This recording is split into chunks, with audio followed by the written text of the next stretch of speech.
Hello and welcome to Modern Toy Fair. This week we come full force to you with an action packed interview.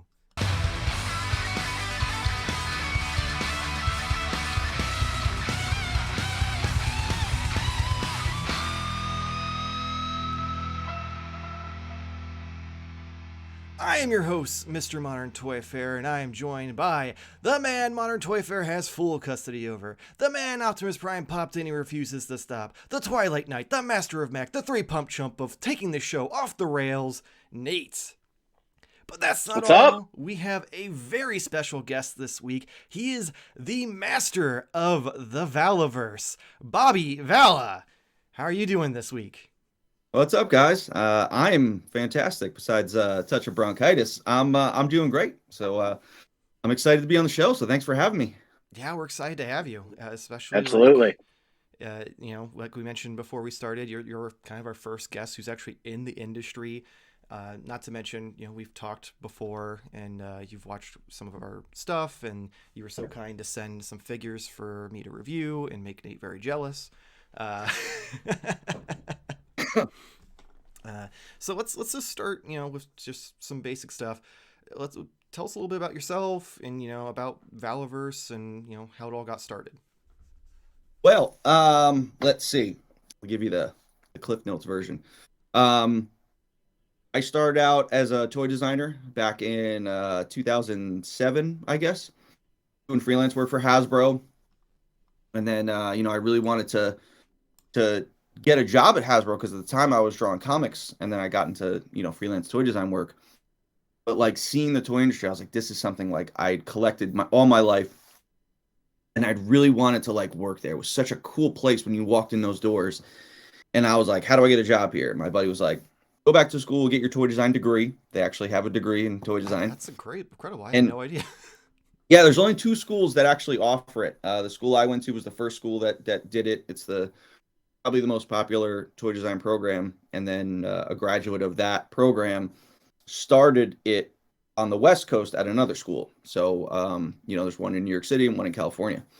But I went to the one in New York City at FIT, and excuse me, and I'd gotten my degree in toy design. Along the way, I did a couple internships at Hasbro on the GI Joe brand, and then on the Marvel brand. And then when I graduated, I had a short stint at Fisher Price until the Hasbro job was ready. And luckily, there was a job ready for me at Hasbro. And I went there, and I was there from 2012 to 2018. And unfortunately, I was part of one of their mass layoffs that they like to have every like 3 to 4 years. And when I left, I was like, well, I'm obviously going to stay in the toy industry. And it's like I thought about finding a job at another toy company. But some friends of mine were like, you should do your own thing. Like you'd probably do something really cool. And when I was at Hasbro, I'd worked on GI Joe in 2016 when they were doing GI Joe 3. And I had done a 6-inch GI Joe line. We didn't call it classified, but it was a legend style GI Joe line. My line was more like Pursuit of Cobra rather than what they're doing now. And we had gotten just up to tooling, and they cut all the funding for it because they scrapped the third movie. And they're like, well, there's not going to be any entertainment, so we're not going to do any more GI Joe. Now, it's a mistake. It is what it is. I went back to Marvel. But then when I left Hasbro, I said, well, eventually they're going to do a 6-inch GI Joe line. While there's still a gap in the marketplace for 6-inch military, I'm going to do my own. So that's kind of how the idea started. And then, talking with a friend, he was like, hey, listen, I know you're developing your own thing, your own characters, your own story, but it might be great to leverage some real estate with a name, and he said, he was in charge of, renewing trademarks for Hasbro brands. And he said, there's a lot out there that I didn't renew. So you might want to look into something. And I'd always been an Action Force fan, since my 20s when I, first found out about the line. And I said, you know what? Excuse me. The Action Force line has such a rich history and such a great fan following that it shouldn't stay dead. Like it shouldn't be something that is never going to see the light of day. So I decided to reboot Action Force, and I purchased the trademark and intertwined it with the characters in the story I'd created. And, you know, now we're here a couple years later, and, a Kickstarter and some COVID delays. But we're on our fourth series of figures, with a fifth series coming and a sixth series coming in January with our female figures. And then more along the way next year. But it's been a wild ride so far. It's amazing. Yeah, I'm not gonna, because we were discussing before this, like, just some things that we were curious about that we were probably gonna ask you, and you kind of already touched on it with the history of how you obtained the Action Force name. We weren't sure if it was just like a license thing, or if you mentioned you actually own the trademark. Uh, Nate brought up an interesting point to me earlier of, because you also mentioned its history. Do you plan to revisit some of their old, like, characters and lines, or is Um, this going to be kind of strictly staying with the universe you've created? yeah, that's a touchy area because excuse me. Um, the original characters are protected by copyright, which Hasbro owns, because when they purchased Palatoy, they own all those original characters. And everyone always asks me, like, are you going to do Red Shadows and Black Major and that sort of thing? And the answer is kind of like no, because I'm sorry, guys. Um, I want to do something that's fresh and new. There is definitely, all that rich history, and I try to pay. Oh, I'm so sorry, guys. I try to pay homage to it. We have some throwback packaging for a few figures that celebrate that, and I want to celebrate what came before, because that is so important. But at the same time, I think it's important to do something new. And Bob Breakin, who was the original designer who created Action Force for Palatoy in the 80s, I've gotten to know him over the last couple of years, and he he supports what I do, and he has called it an extension of his Action Force that he created. So it's like, that's great that the guy who created Action Force sees it as something that is continuing, because if he were to keep doing Action Force now, it wouldn't be the same old Action Force back then. It would be something new that always evolves. So it's cool to think about it like that. Um, I'll always try to throw little, sprinkles of homage in there, but the focus is definitely going to be on, creating my own stories and characters. Okay. That's really awesome to hear too, because I've been kind of really, especially lately, kind of coming out swinging about things that are new and shiny and not just relying on nostalgia. Hmm. And just to hear you say that the line that you were working on was more in line with, say, Pursuit of Cobra, which I think was the greatest modern GI Joe line that there was. You and me both.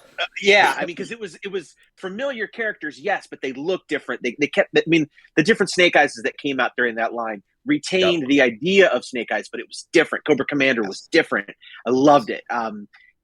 Just even something like the Jungle Viper with all the extra Yeah. gear that you got. I mean, I don't know. Hasbro would charge like $84 for that now, but all that stuff that came with them is incredible. So, hearing you say that makes the Action Force line make so much more sense to me. And with the characters that I've seen, you know, I love it even more now. And so I just wanted to say that that's just something that I've been a big proponent of, and it's just so awesome to hear someone else kind of say that too, and that just makes everything more attractive there. Thanks, man. I appreciate that. I actually think, with Classified going so heavy into nostalgia, I think our lines complement each other greatly, because they do nostalgia heavy characters, and I'm doing something fresh and new, and people love to mesh those two together. Mm-hmm. So I think it's great that the two brands can kind of, riff off each other. Now, was that? I mean, you said that you knew that they were going to do it eventually. Was that kind of then the idea, like, hey, even when they come to market, my stuff will work too? Yeah, so I had started developing my stuff, and they I announced my line before they announced Classified, but they were first to market. But it was good because I was able to know, say, the peg holes on the feet and the peg back, so that my backpacks can work with their figures, and their backpacks can work with my figures, and vice versa. And their figures can stand on the stands that come with my figures. You know, it you want the lines to work together because you don't want something like where you have, if you're a Legends fan, but you're also a DC fan, but your McFarlane Batman can't stand next to your Cyclops because he's 8 feet tall. No one wants that. So the lines have to live together. You have to make them work together. It's the same fan base. You want to kind of give them something that gels. I know other companies would be like, no, we're making our own thing. It's gonna be totally different. It's like, no, make it so that it works all together. You want it all to live together. You don't want people to have to start collecting something different that doesn't fit with their current collection. Yeah, that's definitely a great way to look at things because aside from, obviously with the McFarlane line of DC being so like a blaring difference between everyone else, for like wrestling collectors, they had the WWE line and then AEW popped up, and there was the promise that the AEW figures were going to be in scale with everything, so you could have your AEW guys fight your WWE guys, and then they got to market, and there was definitely a difference in scale. That like I don't know if it was intentional or if they just decided like, oh well, it's not going to work for what we want to do or what happened, but it was like a huge letdown. Like you can still fudge it to an extent, like if you put them in moves and stuff, but it's kind of, if you just have them standing next to each other on a shelf, it really kind of kills it. It's great to have the ability to combine things, and I also like because with Marvel Legends, they are slightly bigger than that normal 7-inch, and I feel like, I don't know if it was intentional, but I feel like the Action Force stuff and maybe even the classified stuff is a little bit smaller than that, like just a hair, enough to where it can also work with, because I'm a big Mafex guy. Like that's my main line, because now I can have DC and Mezco together, or not Mezco, DC and Marvel together. That's a whole nother conversation. I love Mafex. Oh man. But yeah, I know what you mean. But yeah, the working on Legends, we always treated them as like, well, they're superheroes, so they're a little bigger. And then when I was doing Action Force, I said, I want them to be just a hair shorter. I want them to be real world. And I think the scale came out really, really nice. And then Classified, their scale's really nice. But then did Block. He's like he's like WWE Mattel size. So when if you think Force guy, he's probably 6 feet tall as a regular. If you were to stay in roadblock next portion, he comes out to about 6.5 feet. Roadblock, oh, he's on the same body now, Sergeant Slaughter. So everyone's like, oh, Sergeant Slaughter. No, my Sergeant Slaughter is in scale with a real human being. That their Sergeant Slaughter, steroid Sergeant Slaughter. So their big bodies, they were little. Their regular bodies are scaled fantastic. Yeah, that's awesome, because that is one thing I noticed is they sometimes throw it out the window when it comes to specialty things to make things larger than life. So the fact that you kept yours in actual scale, so it still meshes with everything, I really like that, and it kind of it's a nice change of pace, because aside from companies that do multiple lines, everyone owns different things, so trying to have it to where you can have like crossover stuff, it's very difficult. Now we've talked about, you just mentioned you like Mafex. Me and you have talked about also, because you found us via our wonderful Mezco episode. Yes. So I'm very curious what kind of stuff you collect then, outside of obviously your own line that you've created. I used to not collect a lot of things. Like even when I was working on Legends for years, I really didn't collect Legends. I had the stuff I worked on, but I was always a DC guy. And then, I have a huge vintage G.I. Joe collection. I have every figure and vehicle and playset made. But then it's like when I started this line, I started getting into more modern stuff just to see what's out there, what people are doing. And I liked what Mafex was doing, because they went heavy into my favorite era of comics. It was like the 90s, Death of Superman, Nightfall. So it was like I was all in. I was also in with them when they were doing the Dark Knight trilogy figures. So it was like I was in then, and it's like their figures just keep on improving, and they're so good. Um, I got the Nightfall Azrael Batman, and he's probably my figure of the year by far. I can't wait for my Cyborg Superman to come. But then a friend of mine who I do a podcast with, he's a huge Mezco fan, and he got me into Mezco. And it was like he's really heavy into Mezco. I just kind of dipped my toe in. I started getting some stuff, but then it got to the point where now we're in that holy crap! I have 8 things on pre-order, and I've just been waiting, Mhm. waiting. But it sucks because I love their stuff so much. Like I love them. Yeah, that was an unfortunate conundrum I found myself in this time last year. Is I had been a big fan of Mezco for years. Like I got in when they first like kind of expanded the 112 line and past just the Dark Knight stuff, when they went Mhm. into Green Arrow and Flash and all the early stuff.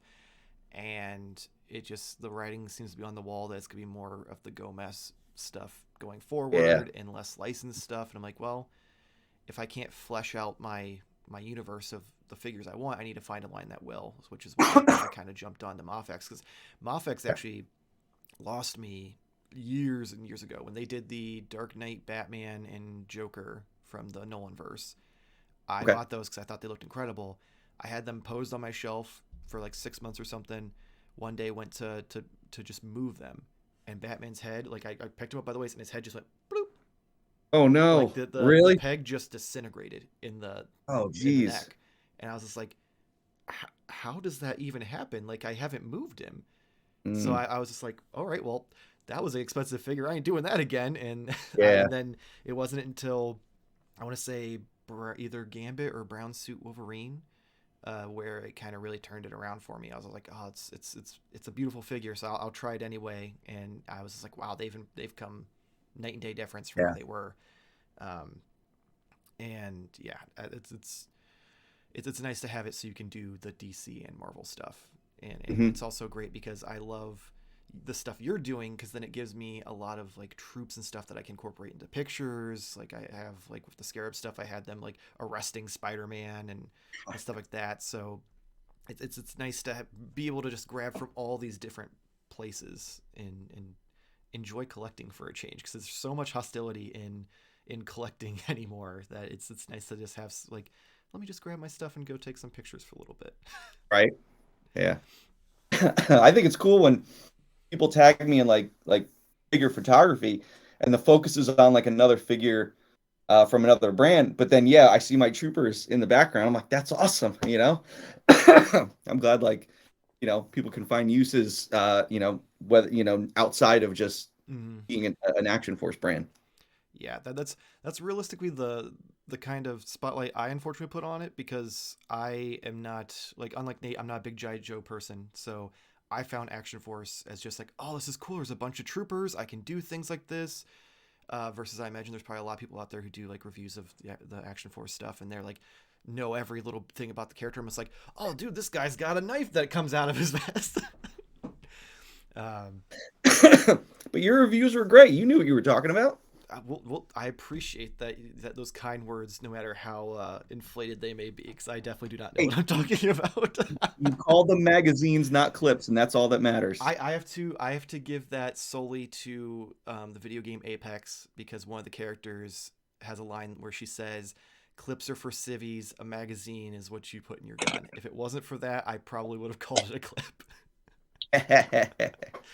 Um, I am curious though, because one thing that you did while you sent me the new stuff was because you watched my review of the Scarabs, and the update to the articulation to the joints. It feels so much like I don't know. It feels like a different plastic. Did you switch like It's a factories? Is different durometer. okay. The durometer is the softness of the plastic. Mm-hmm. So the higher the durometer, the harder the plastic. So what happened was with Series One, the samples that I approved for pre-production worked great, and then all of a sudden something happened. Sometimes the batches get a little harder than you anticipate. The timing of when the mold cools, things can change. So, excuse me, the plastic got a little harder than I had anticipated. And then with the cold weather, when they were shipping, the joints got a little tight, and I wasn't happy about it. You want to come out of the gate with the figures perfect, but we didn't. I don't. NECA gets a lot of flack that you have to heat up their figures every time, and I definitely didn't want that to happen, but I wanted to make sure people had a good experience with this stuff. So, we let people know ahead of time with Series 1. It wasn't really that big of an issue.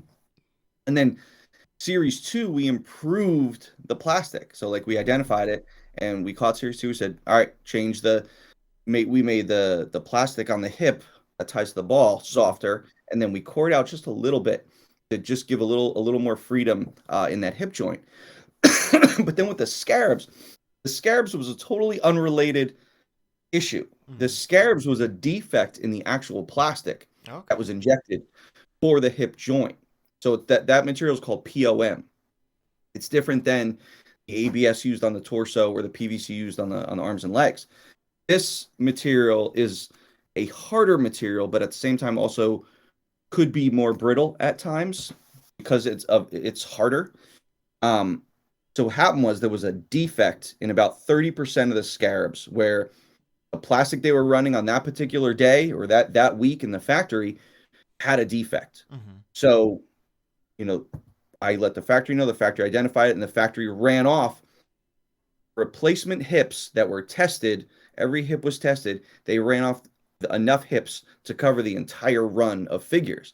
So I let people know there was a defect in it. If you have a breakage, don't worry. We'll send you the hips. No charge. Just sending people out the replacement hips so that they can swap it and have a good experience with their figures. So, the scarab thing was just a fluke thing, but then we've got the rest of our Series 2 came in without any issues. The new Special Deployment Series came in, working great. We got some holiday items coming in that are going to be great. And then our Series 3 females, which are done at another factory, they're performing very well also. So, I'm looking forward to getting those in January. But the goal is to always keep improving. You can never make a perfect figure, but you can try to get close. And then because of the nature of product development, when you're dealing with mold times and cool times and plastic and, the chemical bonding and that sort of thing, you never know what's going to happen. So, it sucked that the scarab thing happened on the heels of, Series 1 being a little tight, but we got through it, weathered the storm, and all the other figures performed great. So, it's not like one of those things where we have the stigma of having, fragile figures like NECA could have. We've built a lot more fan support in the collector community that we put out a quality item. That's awesome. Yeah, because I remember when it first happened, I was like, oh no, that's not good. And then I reached out because I had ordered mine through Dorkside because everyone else was sold out at that point. And I was just like, man, these guys are really cool. I really want to get these as like the first ones I have. And they're like, oh, here's the email them. They'll get it fixed for you. I'm like, okay, that's weird. I mean, most manufacturers don't do anything for you, but sure. And then I emailed you guys and you were great about it. I got the replacement hip joint within a couple days. It was super easy to install. I mean, you even offered, I'm pretty sure that in the email it said, like, if you don't feel comfortable doing the repairs, send it to us and we'll do it and send it back to you. Yeah. Which is great for people who aren't like me and like to tear things apart to make new things. Well, not everyone's a customer, so it's like they're not used to the boil and pop, Yeah. So I wanted to make sure I offered either option for you. And with Dorkside, it was like I told them about the issue. I said, just you guys don't deal with anything. I'll take care of it. Direct your customers to me. Luckily, they caught the ones for Big Bad before they left the factory, so they were able to fix all those. That the ones that Big Bad got didn't have any issues. Yeah, but that's just awesome because, like I said, you don't get that experience with really any other manufacturer. I think one time I've seen Mattel send out a new arm for a Kane figure because it was the wrong color or something like that. But beyond that, most of the time it's just like, oh yeah, see whoever you bought it from and return it. It's like, oh, Okay. Yeah. Thanks. Yeah. They don't have anymore, so I can't get it. But thanks. Yeah. So yeah, I mean, every situation's kind of different. I mean, there have been situations where we did direct people back to the retailer they purchased it from. But for something like that, where it was, it was a production defect, mhm. I wanted to make sure that we definitely did our part to fix it for the consumer. And the factory did a great job of getting them run in just a couple days. Like they saw it and they were like, "We'll fix that for you." And thousands of hips they ran, and they had to test and move every hip before they polybagged them and sent them out to make sure that there were no issues with them. That's awesome. So one thing I am curious about, because you even mentioned this before, you guys started off as a Kickstarter. You didn't just come out of the gate swinging. So what was the experience going from Kickstarter of trying to get this off the ground to where you are now, like the highs and lows and everything in between?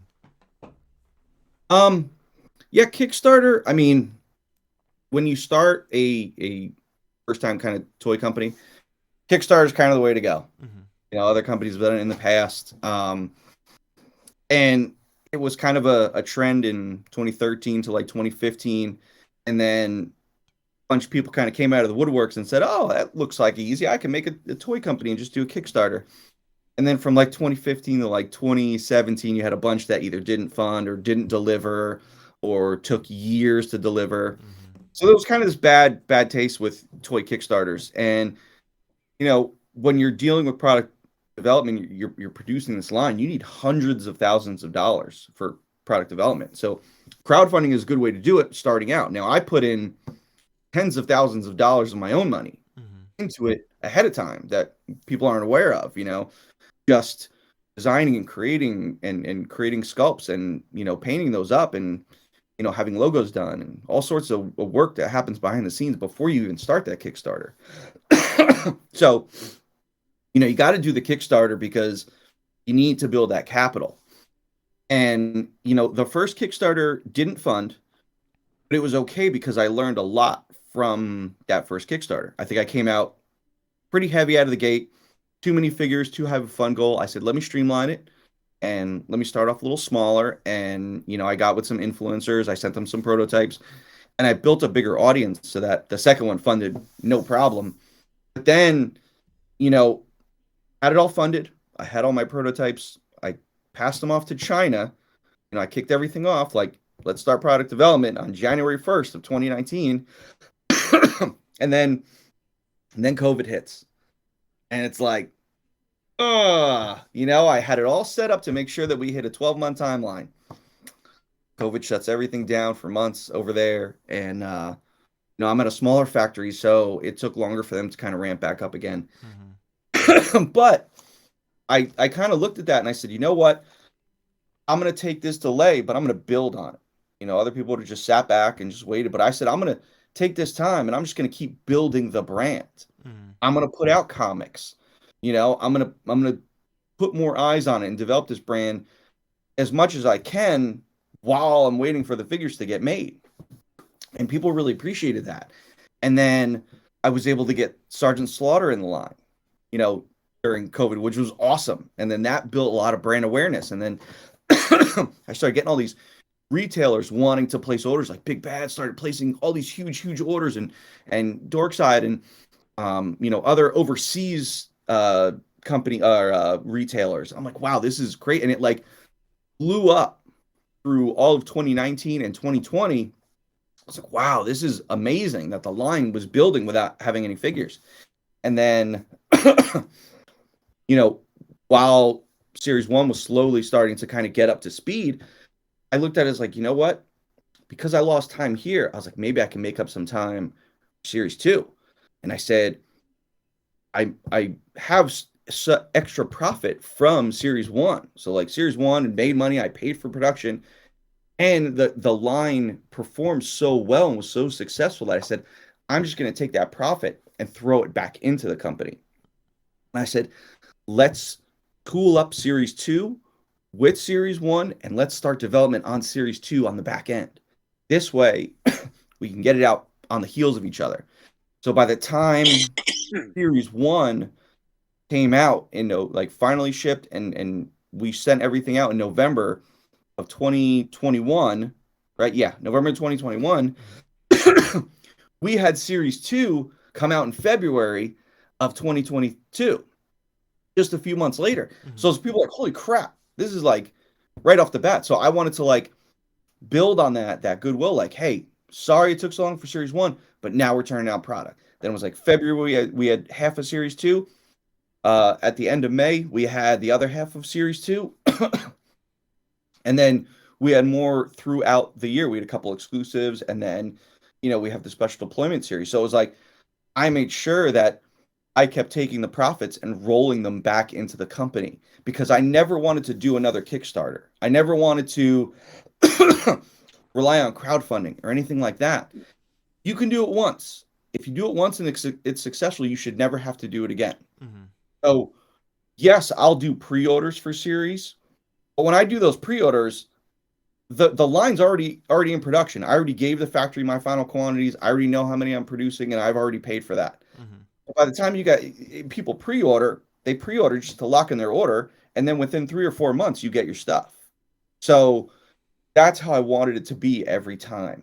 And it's worked. I've able to pay for the special deployment series and Series 3 and these holiday items that I have coming that I haven't even announced yet. I wanted to keep that trend going, and it's worked so far. And the line has become incredibly successful, more successful than I could have ever imagined. But it has allowed me to expand on it more quickly than I wanted, than I had originally anticipated. That's awesome. Like it is truly incredible to see how far it's come, and also I just love the want to have that little gap between ordering and arrival, because nowadays it's almost a year minimum with everybody. There's very few, like it's gotten to the point where Hasbro has started making up dates that are a year and a half out, so that way when they like come in under that, people are like, oh my god, it came so early. Unless you're a small business and then you're like, oh yay, my budget's all sorts of messed up now.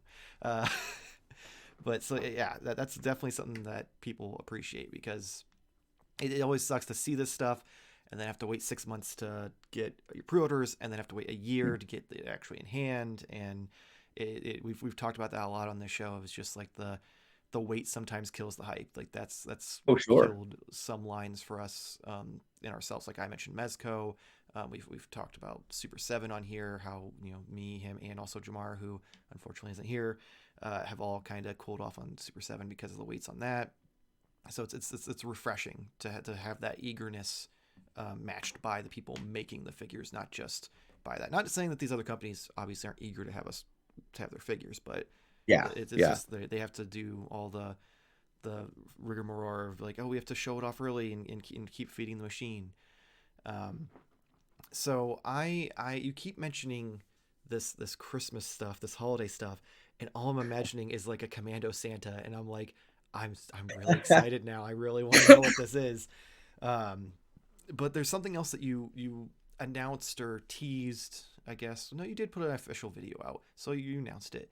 That was that you were planning on doing vehicles, and yes, that tugs on a special part of my heartstrings, because I'm in the few who like, I'm a 6-inch scale. I want vehicles. Like I'm still super sad about the Hell Charger. I get why it failed, but it is what it is.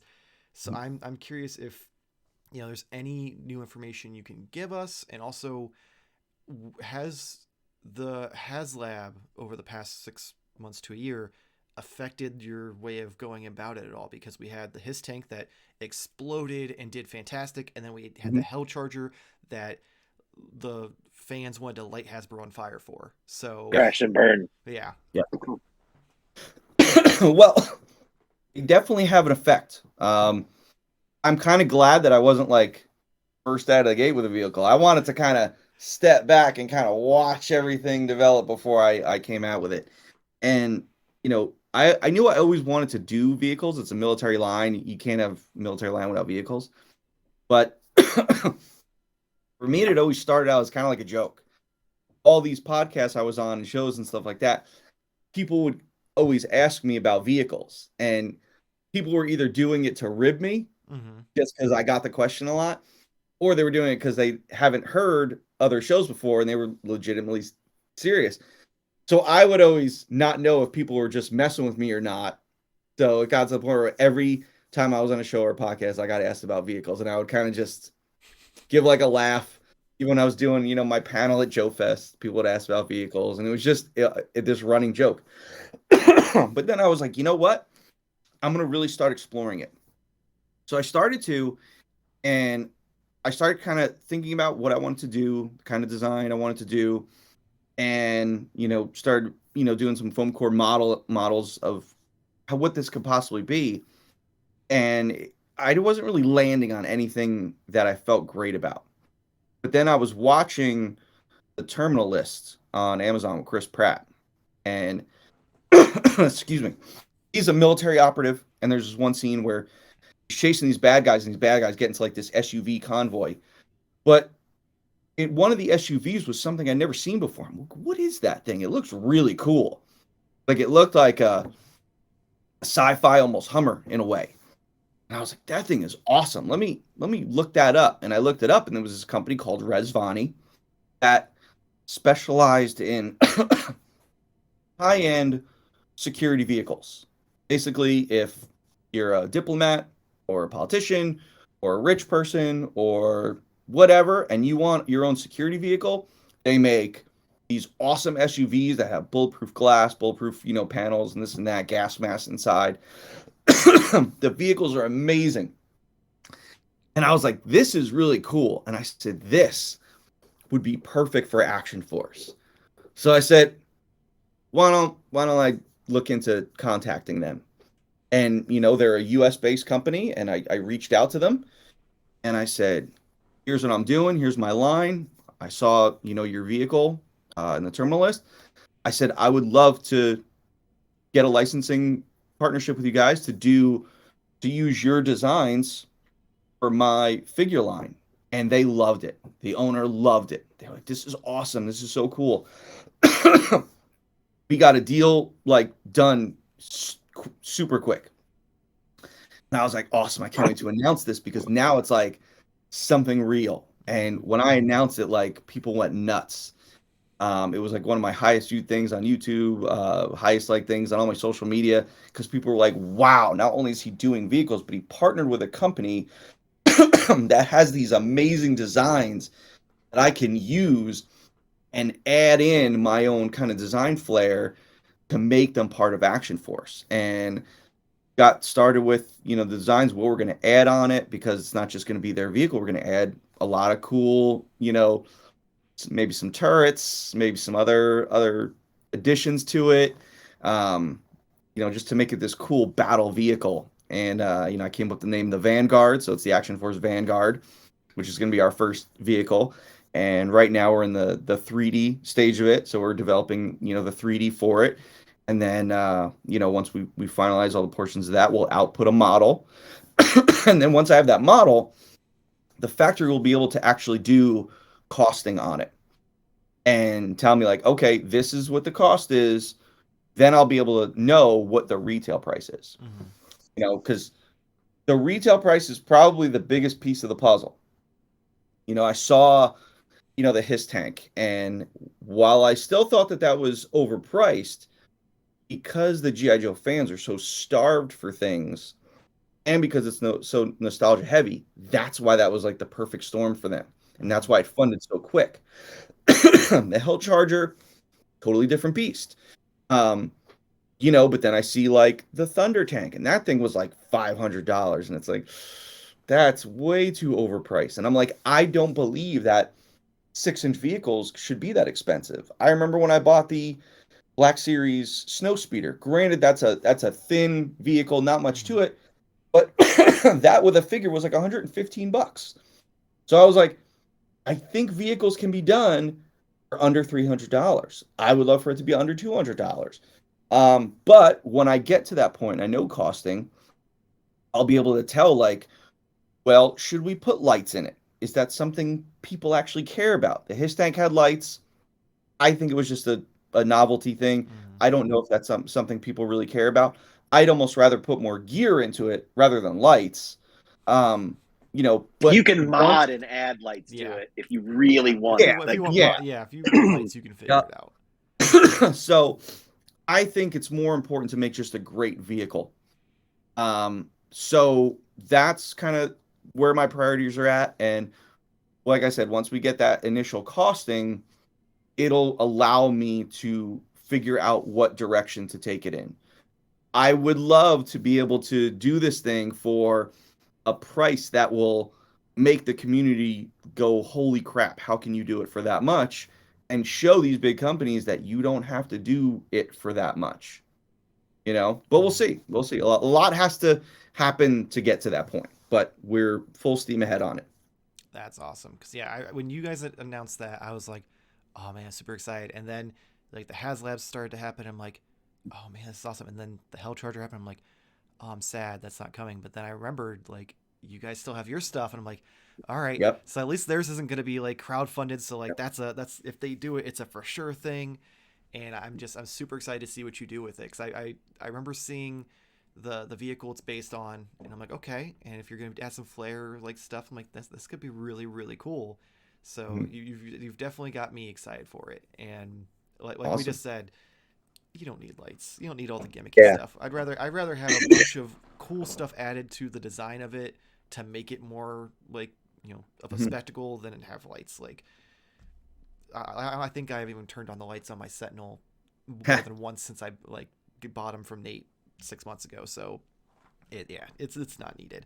It's a cool gimmick, but it's pointless. I am curious though, because we're gonna have to wrap up here soon. You have this line. I imagine you probably have stuff planned out for the future. Is there a like dream project you want for this line, like something that's like, this is my big goal that will be like a bucket list thing to check off? I think the vehicle is probably it right now. I mean, I have aspirations for this line that go beyond toys. Like I had a conversation with an animation producer this week about putting a pitch together to start pitching Action Force to things like Amazon or Netflix for animation. We have the movie that's set to start filming in the spring. So we have our director attached. We're having, budget meetings. We're finalizing deals with the studio. So it's like, that's all cool stuff. And I really want Action Force to become like this global brand more than just toys. But, my focus is on the toy line. But I'm trying to push into all these other avenues. I'd love to get a publisher for the comics. But as far as the toys go, the vehicle is important. The female line was a long time coming. So the fact that they shipped out and they'll be arriving at the beginning of January, that's very exciting. Because people showed with their pre-orders, it was the highest pre-order we've had for any of our series, which is awesome. It shows that, female figures kind of have this stigma of being peg warmers. But someone tell what was that? Oh yeah, exactly. And I heard that interview and I heard what he said. And while the way he said it wasn't great. Yeah.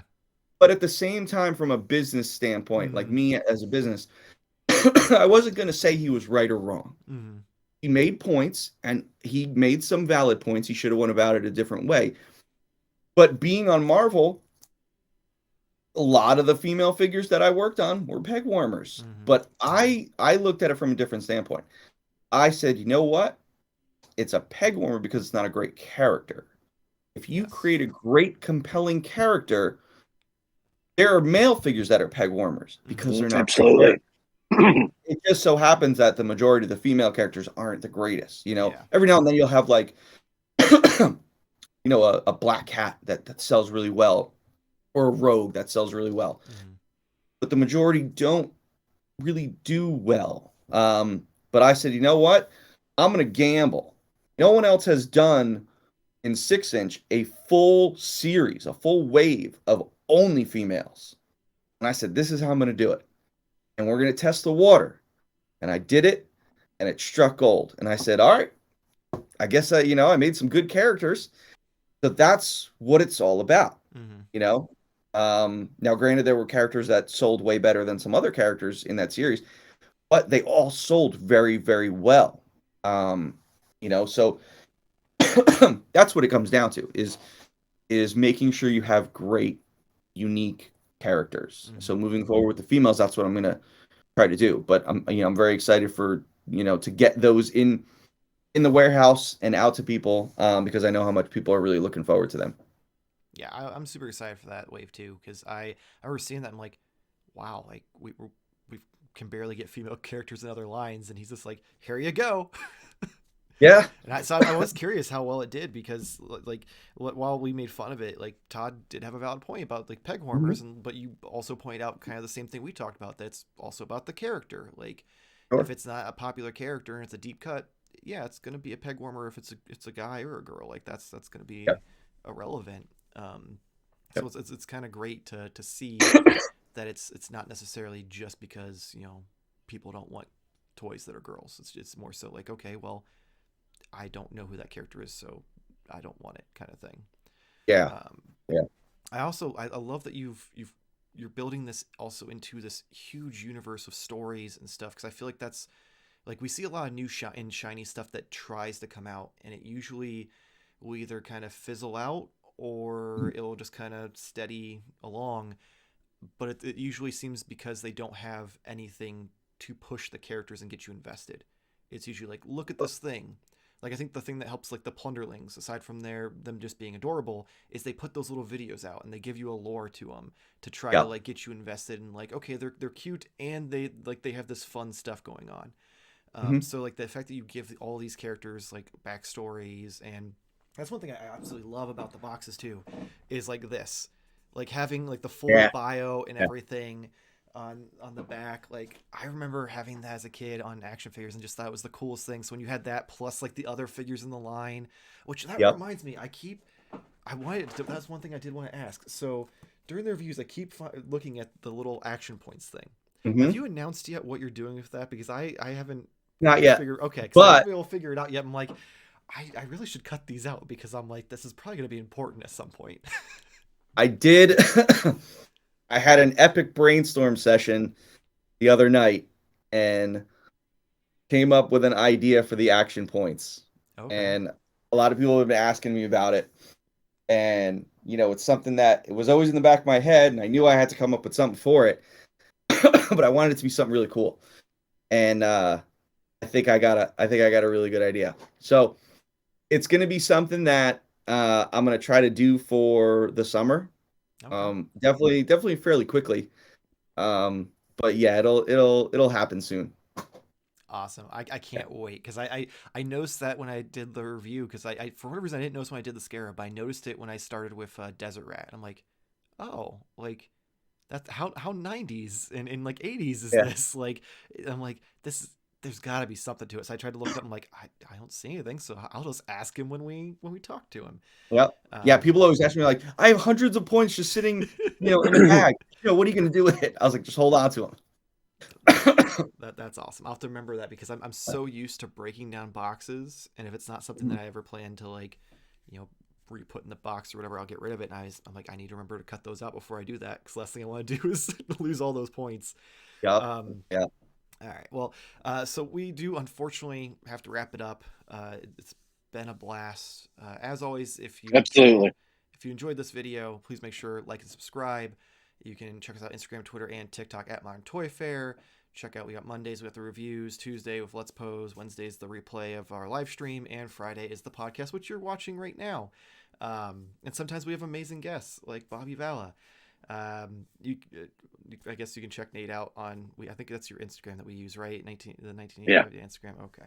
But more importantly, Bobby, tell everyone where they can find you, assuming that they probably know. But Yeah, if you don't know, you could just search Valaverse everywhere. Valaverse on Facebook, Instagram, YouTube, and Valaverse.com to get all the figures that you want. But yeah, just search Valaverse and it'll most likely get you there. awesome. Awesome. I'll make sure to have links for everything down in the description below as well. But that's going to be it for this week's episode. Hopefully we see you next week. Same toy time, same Toy Fair channel. Thank you for watching.